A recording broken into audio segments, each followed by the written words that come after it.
All right, let's dive right into this explainer on the physics, the split-second tactics, and honestly, the legal realities of surviving motorcycle road hazards. Look, if you ride on two wheels, you already know the deal. This world is built for cars, and out there on the asphalt, the stakes are literally life and death. So picture this. You're cruising down the highway, 60 miles per hour, completely in the zone. Then, out of nowhere, a massive aluminum ladder slides right out of the pickup truck in front of you. It's in your lane. You've got a fraction of a second. What do? Do you slam the brakes? Do you violently swerve? Well, if panic kicks in and you try to do both at the exact same time, physics absolutely guarantees you're going down. We're starting with this terrifying, high-stakes scenario today because understanding the hard science of avoidance isn't just theory, it is a literal survival skill. Here's the roadmap for what we're covering today. We'll hit the invisible road hazards, conquering loose surfaces, the physics of traction, high-speed evasive maneuvers, busting the lay-it-down myth, and finally, crash aftermath and liability. Starting off with Section 1, the invisible road hazards. We've got to talk about those sneaky, everyday hazards that are basically booby traps for riders.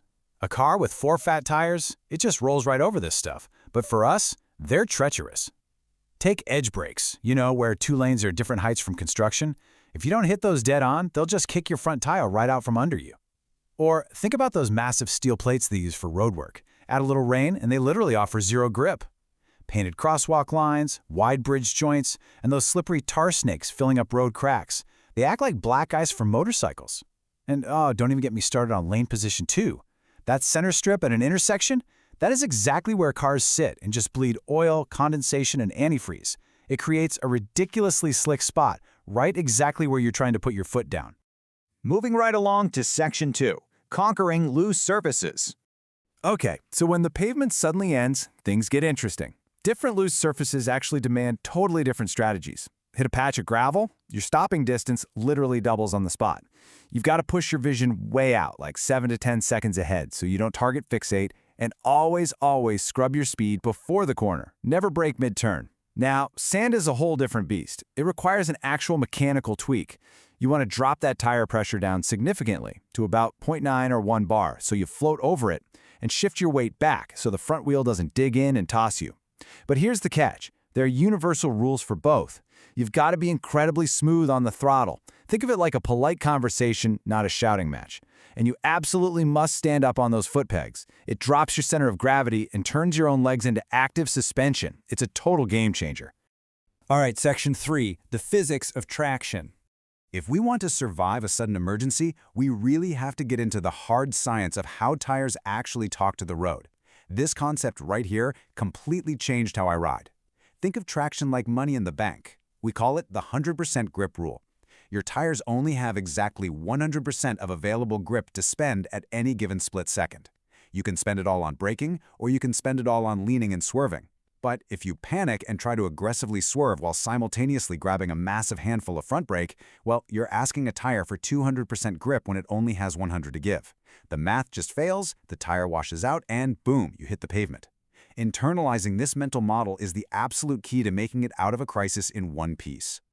Which brings us to Section 4, high-speed evasive maneuvers. So, let's bring it back to that high-speed ladder scenario we started with. The Motorcycle Safety Foundation has the exact data on what to do here. Going back to that 100% grip rule we just talked about, you absolutely have to separate your emergency inputs.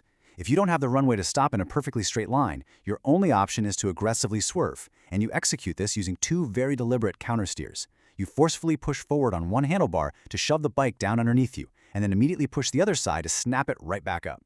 You keep your torso completely upright, and, this is absolutely crucial, you keep your eyes glued to your escape route, not that terrifying ladder. Oh, and the most important part, you do this entire dance without ever touching the brakes. Now, what's genuinely fascinating is the hard science backing this up. Look at this instrument in testing at 30 miles per hour. A really aggressive hard stop at 0.8 Gs takes about 38 feet. But what if that ladder is closer than 38 feet? Well, the data shows that a 6.5-foot lateral swerve lets your wheels totally clear the object's path at 47 feet total. Yes, a full swerve maneuver takes a little bit longer distance to completely stabilize the bike afterward, but when you are out of stopping room, an aggressive swerve is mathematically your best shot at missing the object entirely. Okay, but what if you're totally boxed in? cars on both sides, and hitting that debris is completely unavoidable. In that split second, your entire goal shifts to just keeping the bike stable. First, scrub off whatever speed you safely can. Then, line yourself up to hit the object at a perfect 90-degree angle.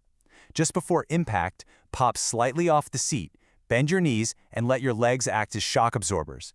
Then, in the final fraction of a second, just quickly blip or roll on the throttle. This extends the front forks, taking the weight off the front tire so it can literally glide right over the obstacle. But the instant that tire makes contact, abruptly roll off the throttle. You absolutely do not want that rear wheel under power when it hits. Let's move on to Section 5, the lay it down myth. We need to aggressively bust one of the oldest, most dangerous pieces of riding wisdom out there. You've almost certainly heard some old-school riders say, "Yeah, I had to lay her down to avoid the crash." Well, the science emphatically disagrees with that. As the MSF points out, the second a motorcycle falls onto its side, you're no longer slowing down with high-friction rubber. You are literally just sliding on hard plastic and metal, and those materials have incredibly low deceleration rates compared to an upright tire. So by intentionally laying the bike down, you are throwing away all your braking power and drastically extending your stopping distance. You're essentially guaranteeing that you slide right into the exact hazard you were trying to avoid in the first place. Just don't do it. Finally, Section 6, Crash Aftermath and Liability. Let's bring the heart rate down a bit and talk about this sobering reality. What happens if a massive, neglected pothole or a terrible road transition actually causes you to go down? Well, holding a government entity liable for a dangerous road hazard is notoriously difficult, and time is absolutely not on your side. Take Indiana's laws, for example. Under the Indiana Tort Claims Act, if a city or county owns the road, you have exactly 180 days to hit them with a formal tort claim notice. If it's a state or DOT road, you get 270 days. If you miss those super tight deadlines, your claim is totally barred. Done. It doesn't matter what the general personal injury statutes say. The legal window for an injured rider to get justice closes unbelievably fast. Here's the thing.